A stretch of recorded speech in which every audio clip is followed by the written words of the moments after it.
अस्सलाम वालेकुम। अभी तक हम sum of n terms of AP के बारे में पढ़ चुके हैं और उसका फार्मूला हमने ड्राइव किया था। S N is equal to N by two A one plus N minus one D. ठीक है, तो ये हमारे पास एपी की जो अरिथमेटिक प्रोग्रेशन की टर्म्स को जमा करने के लिए ये फार्मूला हमने ड्राइव किया था। तो एपी में जितनी भी अगर टर्म्स हों उसके एन की तादाद को लेके हम इसको जमा कर सकते हैं। मतलब पहली 10, 20, 30 जितनी भी टर्म हमने जमा करनी है एन की तादाद वो रख के हम इसको सिंपलीफाई कर सकते हैं। उसके लिए हमें ए वन और डी भी चाहिए होगा। ठीक है, तो इसी से रिलेटेड कुछ क्वेश्चन है, एग्जाम्पल के तौर पर भी है और एक्सरसाइज में भी है, तो वो सिंपलीफाई करते हैं। तो सबसे पहला क्वेश्चन मेरे पास यहाँ पर है एग्जाम्पल।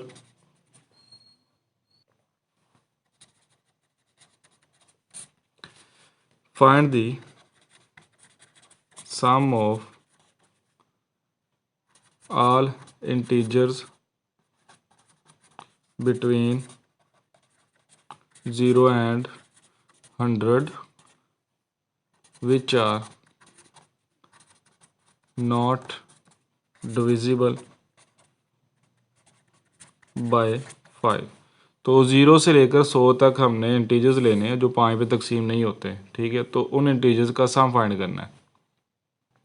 तो सम फाइंड करने के लिए फार्मूला तो हमारे पास मौजूद है, ये S N is equal to N by two A one plus N minus one D. लेकिन उसके लिए कंडीशन भी पूरी होनी लाजमी है कि हम ये देखेंगे कि 0 से 1 तक जो नंबर्स हैं 5 पे तकसीम नहीं होते, वो नंबर किस तरह के हैं, वो कोई सीक्वेंस बनाते हैं कि नहीं बनाते। अगर बनाते हैं तो वो ए पी है कि नहीं है। ठीक है, तो सबसे पहले 0 से 100 तक जो नंबर है 5 पे तकसीम ना होने वाले वो लिखते हैं। तो वो लिखने के बाद चेक करेंगे ये सीक्वेंस बनता है कि नहीं बनता। अगर सीक्वेंस बनता है तो नेक्स्ट फिर हम देखेंगे ये एपी है कि नहीं है। अगर वो एपी होगा तो फिर हम ये फार्मूला लगा सकते हैं, अदरवाइज नहीं लगाएंगे। तो यहाँ पर 0 और 100 के दरमियान में वो नंबर जो 5 पे तकसीम नहीं होते वो ये है। फर्स्ट ऑफ ऑल हमारे पास 1 आएगा, 2 आएगा, 3 आएगा, 4 आएगा। 5 जो है वो 5 पे तकसीम होता है तो वो नहीं लिखेंगे। इसी तरह 6, 7, 8, 9 आ जाएगा। ठीक है, नेक्स्ट हमारे पास आ जाएगा 11, 12, 13, 14, 16, 17, 18, 19 और इसी तरह से 100 और लास्ट पे हमारे पास 100th वाली लाइन में आ जाएगा। 90s की लाइन में 96, 97, 98 और 99। ठीक है, तो ये नंबर्स है हमारे पास 0 से 100 तक जो 5 पे तकसीम नहीं होते। तो अब इनको चेक करना है कि ये सीक्वेंस कोई बनाते हैं कि नहीं बनाते। तो अब यहाँ पर देखिए एक टर्म से दूसरी टर्म जाने के लिए हमें एक नंबर का एडिशन करनी पड़ी है, लेकिन यहाँ पर 4 से 6 तक जाने के लिए हमें 2 नंबर की एडिशन करनी पड़ी। ठीक है, तो ये सीक्वेंस जो है वो एपी नहीं बन रहा हमारे पास। एपी बनने के लिए क्या होना चाहिए कि इसमें कॉमन डिफरेंस सेम होना चाहिए। मतलब जितने नंबर यहाँ से यहाँ तक जाने के लिए ऐड कर रहे हैं उतना नंबर यहाँ से यहाँ तक जाने के लिए भी ऐड करना है। 1 से 2 तक बनाने के लिए हमें 1 ऐड करना पड़ा, लेकिन 4 से 6 तक बनाने के लिए हमें 2 ऐड करना पड़ता। मतलब कॉमन डिफरेंस जो है वो डिफरेंट आ रहा है। ठीक है, तो पहले इस चीज़ को हल करेंगे कि कॉमन डिफरेंस हमारे पास पूरी जो जितनी भी टर्म है सब में सेम होना चाहिए। तो सेम और करने के लिए हम ये करेंगे थोड़ा सा प्रोसेस इसमें। तो प्रोसेस ये होगा कि इसमें से कुछ टर्म्स को हम ऐड करेंगे, इस तरह से ऐड करेंगे कि इनका जो डिफरेंस है वो सेम हो जाए। तो अब यहाँ पर देखें तो जो जहाँ पे कॉमन डिफरेंस का फ़र्क आ रहा है उस तक हम जो टर्म्स है वो जमा करके एक अलग से एक सेट बना देंगे। मतलब ये 1, 2, 3, 4 इतनी टर्म्स और फिर 6 से 9 तक इतनी टर्म। अब इनमें डिफरेंस जो है वो एक एक का है, लेकिन 4 से 6 तक जो डिफरेंस है वो 2 का है। ठीक है, नेक्स्ट फिर 6 से 9 तक डिफरेंस एक एक का है, फिर 9 से 11 तक का डिफरेंस जो है वो फिर 2 का है। तो यहाँ पर जिनमें डिफरेंस एक जैसा है उतनी टर्म्स को हम अलहदा से सिंपली जमा करते हैं और जो बाकी रह जाएंगी उन टर्म को चेक करेंगे कि वापस वो एपी बना रही हैं कि नहीं बना रही, कॉमन डिफरेंस सेम दे रही हैं कि नहीं दे रही। तो फिर उस हिसाब से हम उस पर फार्मूला लगाएंगे। तो ये इस तरह से बन जाएगा कुछ 1 जमा 2 जमा 3 जमा 4 और उसके बाद 6 जमा 7 जमा 8 जमा 9 इस तरह से अप टू 96 जमा 97 जमा 98 जमा 99। तो ये हमारे पास इस तरह से आ जाएगा। ये जमा करने से 10 बनेगा और उसके बाद ये जमा करने से 30 बनेगा और उसके बाद ये जमा नेक्स्ट वाली टर्म जो है 11 वाली ये जमा करने से मेरे पास यहाँ पर 50 बनेगा और अप टू ये लास्ट वाली जो है ये मिलकर हमारे पास 390 बन जाएगा। ठीक है, तो अब ये जो सीक्वेंस बना है इसमें देखें गौर से तो कॉमन डिफरेंस सेम आ रहा है। 10 से 30 तक जाने के लिए 20 जमा करना पड़ रहा है, 30 से 50 तक जाने के लिए भी 20 जमा करना पड़ा और नेक्स्ट लास्ट पे हमारे पास ये टर्म आ जाएगी। तो अब ये हमारे पास कॉमन डिफरेंस सेम हो गया, तो ये हमारे पास अब AP बन गया प्रॉपर तरीके से। तो इस पर हम ये वाला फार्मूला लगा सकते हैं, ठीक है। तो हम इसको इस तरह से लिख सकते हैं SN is equal to 10 plus 30 plus 50 plus up to 390। तो अब ये सम तो हम कर देंगे, लेकिन यहाँ पे मसला आ रहा है कि इसमें हमें ये नहीं पता कि कितनी नंबर ऑफ़ टर्म है। तो सबसे पहले नंबर ऑफ़ टर्म्स फाइंड करेंगे, तो फिर उसके बाद हम सम फाइंड करेंगे। तो हमारे पास अरिथमेटिक प्रोग्रेशन में जनरल टर्म थी हमारे पास AN is equal to A1 plus N-1D, ठीक है। इस जनरल टर्म को यूज़ करते हुए हम n की तादाद फाइंड करेंगे। n की तादाद हमें ये बताएगी कि ये इसमें कितनी टर्म्स है। तो जनरल टर्म को यूज़ करते हुए मेरे पास लास्ट पे जो टर्म है उसको AN कहते हैं। तो यहाँ पे 390 आ जाएगा। तो ये A1 हमारे पास 10 आ जाएगा और N-1 हमने n फाइंड करना है, तो N-1 उसी तरह से D की वैल्यू हमारे पास यहाँ पे 20 आ जाए। इसको एज ए सीक्वेंस ट्रीट करते हुए हम n की तादाद फाइंड करना चाह रहे हैं, ठीक है। इसको यूज़ करते हुए हमने यहाँ पर ये फार्मूला ऑपरेट किया और उसमें से हम n की तादाद फाइंड करना चाह रहे हैं। तो nth टर्म हमारे पास 390 है, A1 हमारे पास 10 है और इन दोनों का कॉमन डिफरेंस अगर देखें तो ये 20 मैंने यहाँ पे लिखा। तो ये रीअरेंज करते हैं, 390 माइनस 10, तो ये 20n-20 आ जाएगा। तो ये 380 प्लस 20 इक्वल टू 20n और n की वैल्यू जो है वो हमारे पास आ जाएगी 400 डिवाइडेड बाई 2। तो n की वैल्यू हमारे पास 20 आ जाएगी। तो ये जो सीक्वेंस बन रहा है जिसका हमने सम मालूम करना है, इसमें 20 टर्म्स हैं, 20 टर्म्स हैं। तो हमने इन टर्म्स का सम फाइंड करना है, ठीक है। तो अब ये जो फार्मूला हमने कल ड्राइव किया था लास्ट लेक्चर में, उसको यूज़ करते हुए हम इसका सम फाइंड करेंगे, जिसको ये मैंने SN की फॉर्म में लिखा हुआ है, ठीक है। तो इसका सम फाइंड करते हैं नेक्स्ट पेज पे।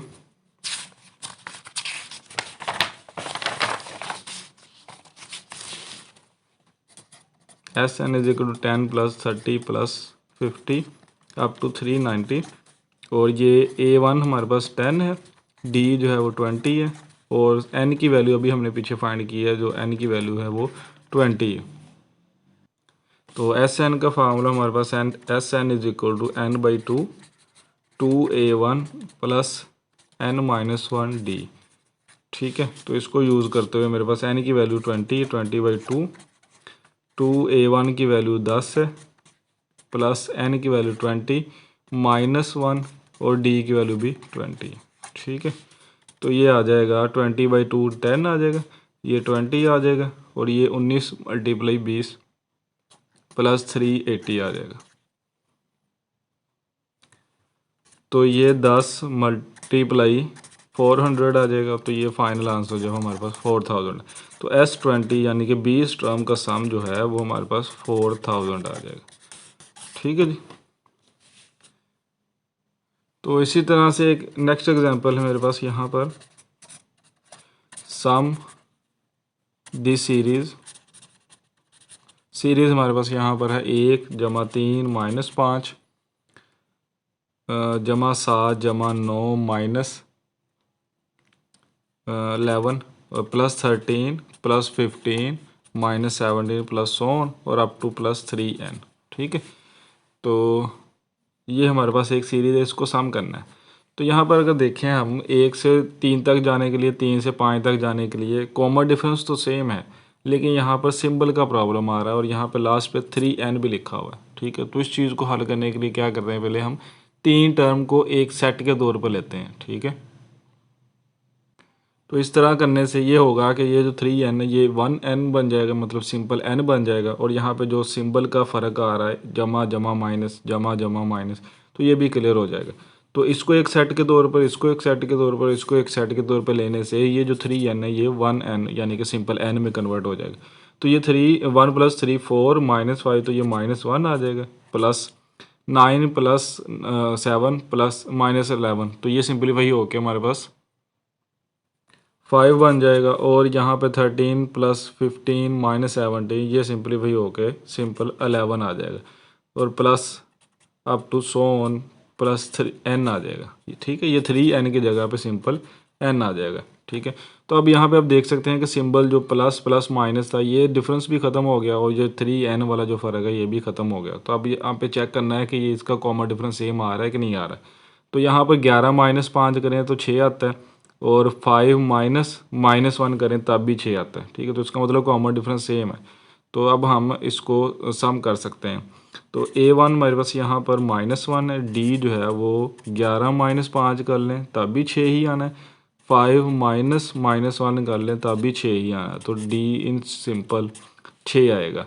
और n की जो वैल्यू वो n ही रहेगी, हमें n की वैल्यू का नहीं पता। सिंपली उसने कहा सम द सीरीज, उसने ये नहीं कहा कि कितनी टर्म्स तक उसको जमा करना है। तो अगर इस तरह का क्वेश्चन हो तो हमने सिर्फ n को n ही रहने देना।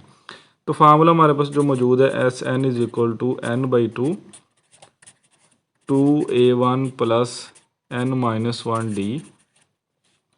तो n की जगह पे n ही रहेगा और 2a1 तो 2 इंटू -1 आ जाएगा प्लस n-1d की जगह पर यहाँ पे 6 आ जाएगा। तो ये आ जाएगा n/2 -2 प्लस 6n-6, ठीक है। तो ये सिंप्लीफाई हो गया n/2 6n-8 आ जाएगा और ये 2 कॉमन लेने के बाद n इंटू 3n-4 हो जाएगा, ठीक है। तो Sn जो फाइनल आंसर होगा वो n इंटू 3n-4। तो n की जगह पे वैल्यूज़ लगा देंगे तो हमारे पास उतनी टर्म्स का सम आ जाएगा। तो ये थी हमारे पास दूसरी example sum of the series के हवाले से। तो इसी तरह से एक एग्जांपल मैं ले रहा हूँ जो डेली लाइफ प्रॉब्लम को रिप्रेजेंट कर रही हो, ताकि आपको समझ आ जाए कि हम डेली लाइफ में सीरीज़ को कहाँ पे यूज़ कर रहे हैं, ठीक है। क्वेश्चन लिख रहा हूँ मैं। तो क्वेश्चन के स्टेटमेंट के मुताबिक Saba saves Rs 100 at the end of the January and increases हर saving Rs 1000 monthly. How much money she save at the end of the December of the year. तो सबा के पास स्टार्टिंग पे जनवरी के एंड पे 100 रुपये थे, तो वो हर मंथ के एंड पे इंक्रीज़ करती जा रही है 10 रुपये। तो हमने चेक करना है कि मंथ के साल के एंड पे दिसंबर में उसके पास कितने पैसे हैं। तो उसके लिए हमारे पास फर्स्ट टर्म जो थी वो हमारे पास ये है A1 is equal to 100। Starting पे उसके पास 100 था, जो इंक्रीज़ कर रही है यानी कि कॉमन डिफरेंस जो हो रहा है वो हमारे पास 10 है, D इज इक्वल टू 10 आ जाएगा। तो साल के एंड पे चेक करना है, एंड ऑफ द दिसंबर। तो साल में हमारे पास 12 मंथ होते हैं, तो n इज इक्वल टू 12 आ जाएगा, ठीक है। n is equal to 12। तो सम ऑफ n सीरीज़ को यूज़ करते हुए हम ये कैलकुलेट करेंगे। Sn is equal to n/2 2a1 plus n-1d। तो वैल्यूज़ रिप्लेस करने के बाद ये हमारे पास आ जाएगा 12/2 2a1 200 हो जाएगा प्लस n-1 12 माइनस 1 11 और d की वैल्यू मेरे पास यहाँ पे 10 है। तो इस तरह से आ जाएगा 12 तकसीम 2 6 आ जाएगा, 200 जमा 110। तो ये सिंप्लीफाई होके 1860 रुपये साल के एंड पे उसके पास जमा हो जाएंगे। तो ये डेली लाइफ के रिलेटेड प्रॉब्लम थी, तो मैंने सिंप्लीफाई कर दी है। तो बाकी इससे मिलते जुलते क्वेश्चन एक्सरसाइज में मौजूद है, जिसको इसी फार्मूले से सिंप्लीफाई करना है। तो आप सिंप्लीफाई करेंगे, जहाँ कहीं प्रॉब्लम हुआ तो आप डिस्कस कर सकते हैं, पूछ सकते हैं। तो इसके बाद नेक्स्ट टॉपिक हमारे पास है सम ऑफ द ज्योमेट्रिक सीरीज़। तो या आप इस तरह से कह सकते हैं कि ज्योमेट्री प्रोग्रेशन में जितनी भी टर्म है उनको सम करने से ज्योमेट्रिक सीरीज़ बनती है। ज्योमेट्रिक सीक्वेंस की जितनी भी टर्म है उसको सम करने से ज्योमेट्रिक सीरीज़ बन रही है, ठीक है। तो sum of the n terms of geometric series के तौर पर आप इसको लिख सकते हैं। तो स्टार्ट करते हैं, इसको ड्राइव करते हैं पहले, उसके बाद इससे रिलेटेड क्वेश्चन करेंगे। तो इसको हम इस तरह से ड्राइव करते हैं, let Sn be the sum of the n terms of sequence geometric sequence, जिसको हम an से रिप्रेजेंट करते हैं। और जो ज्योमेट्रिक सीक्वेंस है उसको सिंपली हम इस तरह से लिख रहे होते हैं a1 r और a1 r स्क्वायर। मतलब ये कि r को मल्टीप्लाई करने से नेक्स्ट टर्म बन रही होती है, ठीक है। तो उस सीक्वेंस को कोमे की बजाय, यहाँ सीक्वेंस में हम कोमा लिखते हैं, कोमे की बजाय प्लस का साइन लगा के हम इसको सम की सीरीज सम की फॉर्म में इस तरह से लिख के उसको Sn का नाम दे देते हैं। तो यहाँ पर ये अब n टर्म्स हैं तो इस वजह से यहाँ पर n लिखा हुआ है। तो ये इस तरह से मल्टीप्लाई होकर नेक्स्ट टर्म जनरेट होती जा रही है। तो यहाँ पर लास्ट टर्म जो होगी a1 r n-1, ठीक है। तो अब इस जो सम है n टर्म्स का, इसको r से मल्टीप्लाई करते हैं। तो यहाँ पर हमारे पास बन जाएगा r into Sn। Left side को भी r से मल्टीप्लाई करना है, राइट साइड को भी r से मल्टीप्लाई करना है। तो ये कुछ इस तरह से बन जाएगा a1 r plus a1 r square first term को आर से मल्टीप्लाई किया तो ए वन आर बन गया, सेकेंड टर्म को आर से मल्टीप्लाई किया तो a one are square, plus इसको मल्टीप्लाई करेंगे तो a one r cube, plus a one r four up to so on, plus a one are n. ठीक है, तो आर से मल्टीप्लाई करने से हर एक टर्म के साथ आर की पावर इंक्रीज होती जाएगी। तो ये हमारे पास इस तरह से दूसरी इक्वेशन आ गई जिसको हम इक्वेशन 2 कह देंगे। ठीक है, तो ये दो इक्वेशन को यूज़ करते हुए हमने फार्मूले को ड्राइव करना है। तो यहाँ पर राइट साइड को राइट साइड और लेफ्ट साइड को लेफ्ट साइड में से माइनस करने से हमारे पास रिजल्ट कुछ इस तरह से आता है, S N minus R S N.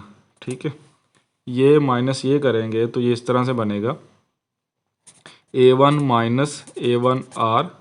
ठीक है, फर्स्ट टर्म को फर्स्ट टर्म में से माइनस किया, सेकंड टर्म को सेकंड टर्म में से माइनस किया, plus a one r minus A one are square, इसी तरह से plus a one are square minus A one r cube.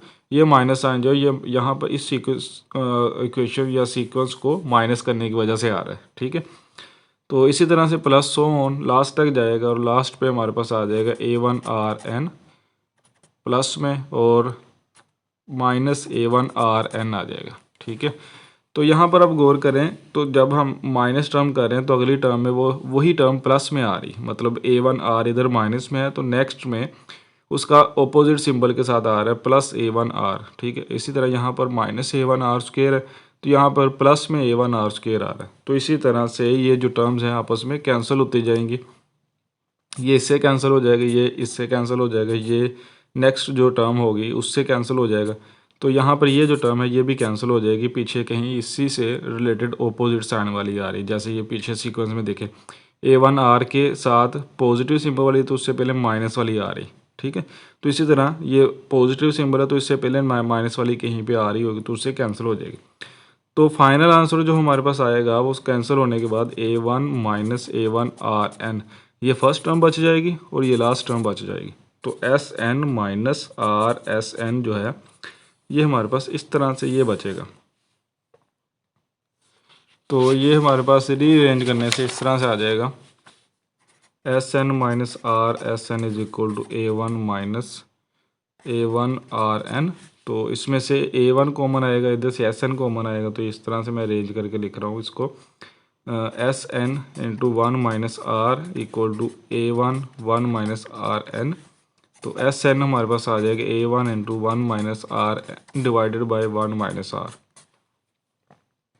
तो इसके साथ कंडीशन हम लिखते हैं कि आर मार जो है वो अगर लेस देन वन होगा तो हम ये वाला फार्मूला लिखेंगे, मतलब ये कि ये माइनस में नहीं आना चाहिए इसका जवाब। तो इसका मतलब यही हुआ कि जब भी आर की पावर आर का मार जो है वो लेस देन वन होगा, वन से छोटा नंबर होगा तो वन माइनस आर एन लिखेंगे। अगर हमारे पास n mod greater than one हुआ तो फिर हम ये लिखेंगे a one are n minus one और r minus one for all r greater than one. ठीक है जी, तो ये तो था डिफाइंड नंबर ऑफ टर्म्स के लिए जिसको हम एन से डिनोट करते हैं। ठीक है, तो अब ये दो फार्मूले हमने याद रखने हैं, n less than r mod less than one के लिए और r mod greater than one के लिए। तो इसी तरह से अगर हमारे पास इन्फिनिट ज्योमेट्रिक सीरीज आ जाए, मतलब ये कि एन की जगह पे कोई भी अनडिफाइंड नंबर आ जाए, सीक्वेंस या सीरीज इतनी लंबी हो जाए कि हमें लास्ट टर्म का पता ही ना हो, तो फिर ये फार्मूला थोड़ा सा चेंज हो जाएगा। उसके लिए मैं फार्मूला लिख रहा हूँ यहाँ पर। तो इन्फिनिट ज्योमेट्रिक सीरीज को हम इस तरह से रिप्रेजेंट करते हैं, S N is equal to S infinity हम लिख देते हैं इसको। एस इन्फिनिटी का मतलब ये है कि इसकी लास्ट टर्म डिफाइंड नहीं है, a one plus a one r plus a one are square plus up to so on. ठीक है, तो ये हमारे पास इन्फिनिट ज्योमेट्रिक सीरीज़ है। तो इसको हम फार्मूले को इस तरह से ड्राइव करते हैं, यहाँ पर इसका रेफरेंस लेते हुए।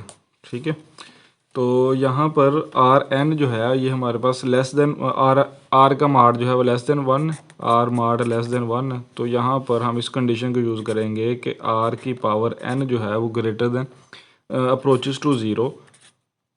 तो as n approaches to infinity, यहाँ पर अब देखें कि r mod less than one का मतलब क्या है। लेस देन वन का मतलब ये है कि ये हमारे पास 0.5 है या 0.25 है। ठीक है। तो जब 1 से छोटे किसी भी नंबर का स्क्वायर लेते हैं, पावर लेते हैं, तो वो उतना ही छोटा होता जाता है। ठीक है। तो यहाँ पर अब अगर ये 1 से छोटा नंबर है तो इसका अगर स्केल लेंगे तो ये 1 से इससे भी छोटा आ जाएगा, यानी कि 0.5 से भी छोटा आ जाएगा। ठीक है। अगर आप 0.5 का पावर क्यूब लेते हैं तो वो और छोटा आता जाएगा। मतलब ये कि 0.5 1 से छोटा नंबर होने की वजह से जितनी आप इसकी पावर बड़ी लेते जाएंगे उतना ये नंबर छोटा होता जाएगा। ठीक है। इसी तरह से 0.525 के साथ भी यही है। ये ऑलरेडी 1 से छोटा है, तो 1 से छोटा कोई भी नंबर ले लें आप, उसको जो उसकी जितनी बड़ी पावर लेते जाएंगे वो नंबर उतना ही छोटा आता जाएगा। आप ट्राई करके देख सकते हैं। तो यहाँ पर इस कंडीशन को यूज़ करते हुए हम इस फार्मूला ड्राइव कर रहे हैं कि R N approaches to zero. अगर आर एन की पावर जो है ज़ीरो को जा रही है तो as N approaches to zero, मतलब कि एन की जब हम ताकत बढ़ाते जा रहे हैं तो आर एन जो वो ज़ीरो तक जा रहा है। ठीक है। इस कंडीशन को यूज़ करें, जैसे जैसे एन की कीमत बढ़ती जा रही है वैसे वैसे आर एन जो है वो ज़ीरो तक जाता जा रहा है। मतलब ये है कि 1 से छोटा होने की बिना पर जितनी इसकी हायर पावर लेते जाएंगे वो उतना ही ज़ीरो के करीब होता जाएगा, मतलब छोटा होता जाएगा। ठीक है। तो इसको यूज़ करते हुए हम यहाँ पर फार्मूले में कंडीशन को रिप्लेस कर रहे हैं, तो ये बन जाएगा S infinity equal to A1 1 minus zero 1 minus R. ठीक है। तो ये सिंपलीफाई होके A1 इंटू 1 माइनस आर आ जाएगा, तो एस इन्फिनिटी इस तरह से आ जाएगा। ठीक है। और यहाँ पर आर एन लेस देन 1 होगा। और अगर ये जो ज्योमेट्रिक सीक्वेंस है ये इस फार्मूले मतलब कि आर की पावर आर माड की पावर ग्रेटर देन 1 के लिए हमारे पास इन्फिनिट ज्योमेट्रिक सीक्वेंस आता है, सीरीज आती है। तो इस कंडीशन के मुताबिक यहाँ पर जो आर के ऊपर पावर एन है इसमें हम जितनी बड़ी पावर होती जाएगी एन अप्रोचेज टू इन्फिनिटी होता जाएगा, तब ये जो आर एन की पावर है ये ज़ीरो तक जाने के बजाय ये बढ़ती जाएगी। ठीक है। तो नंबर ये कोई अनडिफाइंड नंबर होगा जिसकी हम वैल्यू को डिस्क्राइब नहीं कर सकते, क्योंकि इसकी पावर जैसे जैसे एन अप्रोचेज टू इन्फिनिटी जा रहा है तो आर एन जो है ये हमारे पास कोई बड़ा नंबर होता जाएगा। ठीक है। जिसको हम डिफाइन नहीं कर सकते कोई स्पेसिफिक नंबर तक। ठीक है। तो इस वजह से इसको डाइवर्जेंट कहते हैं इन्फिनिट ज्योमेट्रिक सीरीज़ को, तो उसके बारे में भी डिस्कस नहीं कर रहे फिलहाल। सिर्फ इतना ही ज़हन में रख लें कि ये आर माड ग्रेटर देन 1 हो तो सीक्वेंस इन्फिनिट ज्योमेट्रिक सीरीज़ जो है वो डाइवर्ज होती है। ठीक है। उसका प्रॉपर जवाब नहीं हम यहाँ पर डिस्क्राइब कर रहे। तो अभी के लेवल के लिए हमारे पास ये दो फार्मूले ही यूज़ होंगे। ठीक है। जिसमें आर माड लेस देन 1 और आर माड ग्रेटर देन 1 होगा। तो इन फार्मूले को यूज़ करते हुए हम इन ज्योमेट्रिक सीरीज़ का सम ज्योमेट्रिक सीक्वेंस का सम फाइंड कर सकते हैं, जिसको ज्योमेट्रिक सीरीज़ से रिप्रेजेंट किया जाता है। ठीक है। तो इससे रिलेटेड एग्जांपल्स हैं वो मैं सिंप्लीफाई कर रहा हूँ और एक्सरसाइज के लिए क्वेश्चन भी दिए जाएंगे। तो पहला क्वेश्चन है find the sum of 5 terms of the series. तो सीरीज़ हमारे पास 1 plus 1/2 plus 1/4 plus up to so on. तो सीरीज़ फाइंड करने के लिए हमें जो फार्मूला यूज़ करना है वो डिपेंड करता है कि आर की जो वैल्यू है वो किस तरह से आ रही है। तो A1 हमारे पास यहाँ पर 1 है। आर की वैल्यू फाइंड कैसे करते हैं हम, थर्ड टर्म को डिवाइड करते हैं सेकंड टर्म से, या सेकंड टर्म को डिवाइड कर लें फर्स्ट टर्म से, तो ये हमारे पास आर की वैल्यू 1/2 आएगी, यानी कि 0.5। ठीक है। और एन की जो वैल्यू है सम ऑफ 5 टर्म्स, हमने सम कितनी टर्म का फाइंड करना है 5 टर्म्स का, तो एन की वैल्यू 5 आ जाएगी। ठीक है। तो अब आर की वैल्यू जो है आर मार्ड जो है वो लेस देन 1 है। यहाँ पे आप देख सकते हैं कि आर की जो वैल्यू है पॉजिटिव टर्म जो है 0.5 है, मतलब ये एक लेस देन 1 है। तो लेस देन 1 के लिए हमारे पास फार्मूला जो है ये वाला यूज़ होगा। ठीक है। A1 into 1 minus are N over 1 minus are. तो इसको यूज़ करते हुए हमने सिंप्लीफाई करना है। तो S5 जो है इस तरह से आ जाएगा। मैं जनरल पहले फार्मूला लिख देता हूँ। SN is equal to A1 1 minus are N और 1 minus R mark less than 1 के लिए। तो यहाँ पर एन की जगह पे 5 आ जाएगा, A1 की जगह पे 1 आ जाएगा और आर की जगह पे 0.5 आ जाएगा। तो ये सिंप्लीफाई करेंगे। S5 इक्वल टू A1 की जगह पे 1 माइनस 1/2 की पावर 5 और यहाँ पे 1 माइनस 1/2। तो ये सिंप्लीफाई होके 1 माइनस 1/32 देगा। 1 की पावर 5 1 ही रहेगा, 2 की पावर 5 जो है 32 हो जाएगा, और यहाँ पे बटे में 1 माइनस 1/2 इस तरह से आ जाएगा।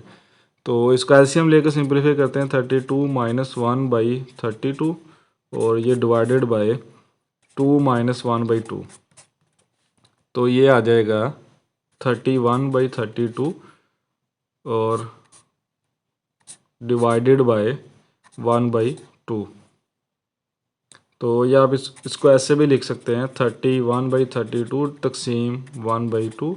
तो ये रीअरेंज होकर 31/32 मल्टीप्लाई 2/1 और इसको सिंप्लीफाई करने के बाद 31/16 आ जाएगा। तो S5 जो है ये हमारे पास इस तरह से 31/16 आ जाएगा। तो इस तरह से हम ज्योमेट्रिक सीरीज से रिलेटेड क्वेश्चन को सिंप्लीफाई कर सकते हैं। तो नेक्स्ट हमारे पास एग्जांपल एक और है।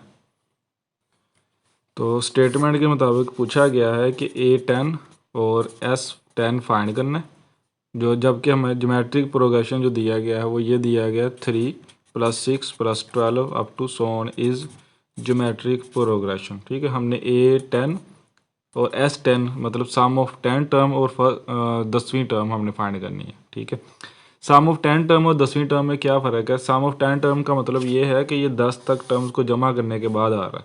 A1 + A2 + A3 + up to A10 तक जो करेंगे तो ये S10 होगा। ठीक है, तो जबकि A10 का मतलब है कि सिर्फ 10वीं टर्म हमने फाइंड करनी है। ठीक हो गया।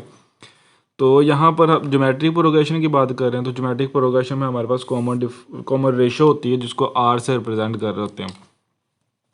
तो फर्स्ट टर्म A1 जो है 3 होगी, कॉमन रेशो R से रिप्रेजेंट करते हैं। तो किसी दो टर्म को डिवाइड करने से आता है। A2 डिवाइडेड बाई A1 करेंगे तो ये आ जाएगा हमारे पास 2। 6 डिवाइडेड बाई 3 करेंगे 2 आएगा, या फिर 12 डिवाइडेड बाई 6 कर दे तब भी 2 ही आएगा। तो ये दो टर्म को यूज़ करते हुए हमने क्या करना है जी, A10 और S10 फाइंड करना है।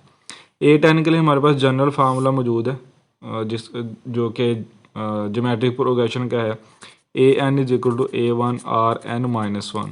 ठीक है, इसको यूज़ करते हुए हमने A10 फाइंड करना है। तो N की जगह पे 10 आ जाएगा, तो A10 = A1 R9 हो जाएगा। तो A1 और R की वैल्यू यहाँ पे मौजूद है, इसको यूज़ करते हुए A1 3 है और R की वैल्यू यहाँ पर 2 लगा के इसकी पावर 9 आ जाएगी। ठीक है, तो 3 × 2 की पावर 9 जो है मल्टीप्लाई करने के बाद ये आ जाएगा 1536 A10 आ जाएगा। तो इसी तरह से सम फाइंड करने के लिए ज्योमेट्रिक प्रोग्रेशन का सम फाइंड करने के लिए हमारे पास जो फार्मूला वो डिफरेंट है और वो डिपेंड करता है R पे। अब R की वैल्यू जो है वो >1 है। तो यहाँ पे हमने दो फार्मूले पढ़े थे कि एक, अब जब R की वैल्यू 1 से छोटी होगी तब ये हम यूज़ करेंगे, सॉरी सम के लिए, ज्योमेट्रिक सीरीज़ के सम के लिए R की वैल्यू जब <1 होगी तो अब ये वाला फार्मूला यूज़ करेंगे। जब R की वैल्यू >1 होगी तो सम ऑफ इन्फिनिट सीरीज़ के लिए हम ये वाला फार्मूला यूज़ करेंगे। तो अब R की वैल्यू जो है वो 2 है, R की वैल्यू यहाँ पर 2 है, तो इसके लिए S की जो वैल्यू है वो ये वाली यूज़ होनी है R >1 के लिए। ठीक है, तो इसको यूज़ करते हुए हमने सिंप्लीफाई करना है ये फार्मूले को यूज़ करते हुए। तो यहाँ पर S10 आ जाएगा और A1 RN-1 और R-1 आ जाएगा। तो n की जगह पे मैंने यहाँ पे 10 लिख दिया हुआ। ठीक है, तो A1 R की पावर 10 - 1 डिवाइडेड बाई R-1। तो यहाँ पर A1 और R की वैल्यू लगाएंगे, तो वैल्यूज़ लगाने के बाद सिंप्लीफाई करेंगे तो ये फाइनल आंसर जो है वो 3069 आ जाएगा। ठीक है, तो ये सम ऑफ 10 टर्म्स आ गया। तो यहाँ पर अब एक रिलेशन लिख रहा हूँ मैं यहाँ पर A1 = S1। ठीक है, first term sum of first term के बराबर होती है। ठीक है, तो सेकंड टर्म जो होती है वो बराबर हमारे पास होती है A1 + D के लिए। तो अगर हम AP की बात करें, अरिथमेटिक प्रोग्रेशन की बात करें, तो A1 से A2 तक जाने के लिए हमें इसमें +D करना पड़ता है। ठीक है, A2 से A3 तक जाने के लिए इसमें फिर से +D करना पड़ा है। ठीक है, तो यहाँ पर आप देख सकते हैं कि A2 से A2 बनाने के लिए हमें A1 में D जमा किया है। तो इसमें यहाँ पर S2 जो होगा वो A1 + A2 करेंगे तो ये S2 होगा। ठीक है, इसी तरह से अब A1 + A2 + A3 करेंगे तो ये S3 होगा। तो मतलब ये है कि जितनी S के नीचे सब्सक्रिप्ट में वैल्यूज़ आएगी उसमें उतनी टर्म्स का सम होगा। ठीक है, और जो सिंपल टर्म होती है उसमें हम पिछली से अगली टर्म बनाने के लिए क्या करते हैं, उसमें D का इजाफा करते हैं अरिथमेटिक प्रोग्रेशन में। तो ये हमारे पास टर्म और सम ऑफ एन टर्म्स के दरमियान रिलेशन के बारे में बात की है। तो इस तरह से हम इसको यूज़ करते हैं। अगर कहीं क्वेश्चन आ जाए तो इन दोनों का रिलेशन आप यूज़ करते हुए क्वेश्चन को सॉल्व कर सकते हैं। एक्सरसाइज के क्वेश्चन अटैच कर दिए जाएंगे, अगर कोई प्रॉब्लम हो तो आप पूछ सकते हैं। तो इसके बाद हमारे पास लास्ट एग्जांपल है एक, कि इसको सॉल्व करना है हमने क्वेश्चन को। सम दी सीरीज़ में हमारे पास टर्म है 2 + 222 + 222 अप टू सो ऑन। ठीक है, अब ये जो सीरीज़ है ये आप देखेंगे कि 5 टर्म के इक्वल लिखी हुई है। इसमें 3 टर्म लिखी हुई, चौथी टर्म जो है 4 बार 2 होगी और 5वीं टर्म 5 बार 2 होगी। तो देखने वाला तो यही कहेगा सिंपल सा क्वेश्चन है, इसको आम तौर पे कैलकुलेटर से सॉल्व कर सकते हैं। लेकिन यहाँ पे मसला ये है कि अगर इसी तरह का क्वेश्चन बड़ी टर्म्स में आ जाए, मतलब 100, 50, 200 टर्म्स के सम के लिए आ जाए, तो फिर प्रॉब्लम बनती है। सिंपल छोटा क्वेश्चन इसलिए दिया जाता है ताकि पैटर्न या तरीका समझ आ जाए कि इस तरह के सवालों को किस तरह से हैंडल करना है। तो यहाँ पर यही रीज़न है कि ये A5 तक रख के क्वेश्चन दिया गया है कि आपको समझने में आसानी हो जाए कि इस तरह के क्वेश्चन को हमने किस तरह से डील करना है। तो इसको यूज़ करते हुए हम सिंप्लीफाई करेंगे जो हमारे पास मेथड हैं अभी हमने पढ़े हैं। तो यहाँ पर अब AP और जो GP है दोनों में हम देख सकते हैं कि इसका कॉमन डिफरेंस या कॉमन रेशो सेम नहीं आ रहा। तो इसको पहले थोड़ा सा सिंप्लीफाई करना पड़ेगा। तो सिंप्लीफाई करने के लिए यहाँ पर पहले 2 इसमें से कॉमन ले रहे हैं, 2 इसमें कॉमन आ रहा है, तो ये 1 + 1 1 + 1 प्लस अप टू A5 तक आ जाएगा। ठीक है, तो कॉमन डिफरेंस इन दोनों में कॉमन रेशो या कॉमन डिफरेंस जो है वो सेम नहीं आ रहा। इस टर्म को इसमें से माइनस करें तो 10 आता है, 111 को 11 में से माइनस करें तो 100 आता है। तो कॉमन डिफरेंस सेम नहीं है, तो ये AP तो नहीं हो सकता है। तो जब डिवाइड करते हैं हम 11 डिवाइडेड बाई 1 11 आता है, 111 को जब 11 से डिवाइड करते हैं तो ये 11 नहीं आता। तो ये रेशो भी सेम नहीं आ रही। तो इसका मतलब है ना ये अरिथमेटिक प्रोग्रेशन है, ना ये अरिथमेटिक सीक्वेंस वो ज्योमेट्रिक प्रोग्रेशन है। तो इसको पहले सिंप्लीफाई करना पड़ेगा ताकि ये दोनों में से कोई एक हमें नज़र आए कि ये अरिथमेटिक प्रोग्रेशन है या अरिथमेटिक सीक्वेंस ज्योमेट्रिक प्रोग्रेशन है। तो फिर उसके मुताबिक हम फार्मूला अप्लाई करके उसको सिंप्लीफाई करेंगे सम के लिए। तो इसको सिंप्लीफाई करने के लिए थोड़ा सा प्रोसेस है, उस प्रोसेस को फॉलो करते हैं कि हम इसको बना सकें कि इसका कॉमन डिफरेंस या कॉमन रेशो सेम आ जाए। तो उसके लिए यहाँ पर नेक्स्ट प्रोसेस जो है वो इसको क्या करेंगे, 9 से मल्टीप्लाई भी कर देंगे और 9 से डिवाइड भी कर देंगे। तो ये बन जाएगा 2/9 multiply 9 + 99 + 999 plus up to A5। ठीक है, तो अब 9 को हम इस तरह से लिख सकते हैं, 9 को हम 10 - 1 इस तरह से लिख सकते हैं, प्लस 99 को 100 - 1 लिख सकते हैं और 999 को 1000 - 1 लिख सकते हैं अप टू A5 तक। ठीक है, तो यहाँ पर आप देखें कि इसकी फ़र्स्ट टर्म जितनी ब्रैकेट अभी हमने लिखी है ये इसकी फ़र्स्ट टर्म तीनों की और सेकंड टर्म अलग-अलग कर देते हैं। तो ये इस तरह से बन जाएगा 2/9 10 + 100 + 1000 प्लस अप टू A5 और ये हमारे पास एक ब्रैकेट बन जाएगी माइनस ये इसका 1 1 माइनस कॉमन लेके ये 5 बार 1 आ जाएगा, मतलब -1 +1 और +1 प्लस अप टू A5 तक। ये प्लस मैंने इस वजह से लिखा है कि माइनस मैंने कॉमन ले लिया हुआ। ठीक है, तो यहाँ पे 10 + 100 + 1000 प्लस अप टू A5 तक और ये जो 1 थे हमारे पास इस तरह से ये साइड पे आ गए। अब ये 2 ब्रैकेट्स हमारे पास बन गई हैं। तो इन दोनों ब्रैकेट्स में ये तो सिंपल सा है, 1 1 को हमने ऐड करना है 5 बार, तो इसको 5 1 भी लिख सकते हैं, 5 × 1 इस तरह से। तो यहाँ पर आप देखें तो 10 और 100 के दरमियान में आपस में रिलेशन क्या है, 10 में 90 जमा करने से 100 बनता है। ठीक है, 100 से 1000 तक जाएँ तो 90 जमा करने से 1000 तो नहीं बनता। तो इसका मतलब है कि इसमें कॉमन डिफरेंस होल्ड नहीं करता। तो अब हम चेक करेंगे कॉमन रेशियो एग्जिस्ट करती है कि नहीं करती। तो उसके लिए क्या करेंगे कि 100 तकसीम करेंगे 10 से तो जवाब हमारे पास क्या आता है 10 आता है। 1000 को तकसीम करेंगे 100 से तो जवाब हमारे पास 10 आता है। तो इसका मतलब ये हुआ कि कॉमन रेशो हम यानी कि ज्योमेट्रिक प्रोग्रेशन बन गया ये। तो इसको हम ज्योमेट्रिक प्रोग्रेशन वाले फार्मूले के मुताबिक इसको सिंप्लीफाई करेंगे। तो ज्योमेट्रिक प्रोग्रेशन के सम के लिए हमारे पास जो फार्मूला था, अभी हमने 2 फार्मूले ड्राइव किए हैं, ये पीछे ये वाले 2 फार्मूले ड्राइव किए हैं। ठीक है, ज्योमेट्रिक प्रोग्रेशन के सम के लिए जिसको ज्योमेट्रिक सीरीज़ कहा गया है। तो उसको यूज़ करेंगे। तो अभी हमारे पास इस टर्म के लिए A1 जो है वो हमारे पास 10 है। इस सीक्वेंस के लिए A1 जो है वो हमारे पास 10 है, R जो है वो भी 10 है, ठीक है, और N जो है वो 5, N इज इक्वल टू 5 है। तो अब R जो है वो ग्रेटर देन 1 है, तो यहाँ पर ये दूसरे वाला फार्मूला लगेगा जिसमें R ग्रेटर देन 1 की कंडीशन दी गई है। तो इसको यूज़ करते हुए फार्मूले को अप्लाई करते हैं। तो ये हमारे पास आ जाएगा 2/9 और ये A1 की जगह पे 10, RN मतलब 10 की पावर 5 माइनस 1 और 10 माइनस 1 और ब्रैकेट माइनस ये 1 जो है वो 5 बार होना है क्योंकि A 5 तक है, तो 3 बार ये लिखा, 2 बार वो लिखे, ये 5 बार होना है। तो 5 × 1 मतलब 5 को 1 को 5 बार जमा करने से ये 5 ही आता है। तो इसको मैं सिर्फ 5 ही लिख रहा हूँ। तो इसको सिंप्लीफाई करेंगे, सिंप्लीफाई करने के बाद ये बन जाएगा कुछ इस तरह से 2/9 10 × 10 की पावर 5 जो होगा वो इस तरह से 10 को मल्टीप्लाई 5 बार करेंगे तो ये -1 इस तरह से आ जाएगा, ठीक है, यानी कि 1 लाख।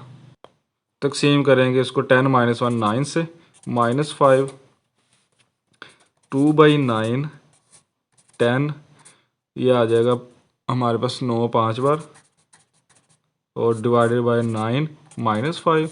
तो ये 9 जब इससे डिवाइड होगा तो ये 1 1 1 1 दे देगा।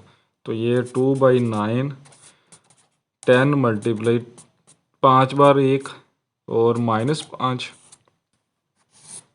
तो ये सिंप्लीफाई करेंगे तो ये आ जाएगा हमारे पास 2/9 और मल्टीप्लाई बाई 5 बार 1 और ये 0 -5। तो इसको सिंप्लीफाई करेंगे तो फाइनल आंसर जो होगा 24690 आ जाएगा। तो ये हमारे पास सम होगा 5 टर्म का।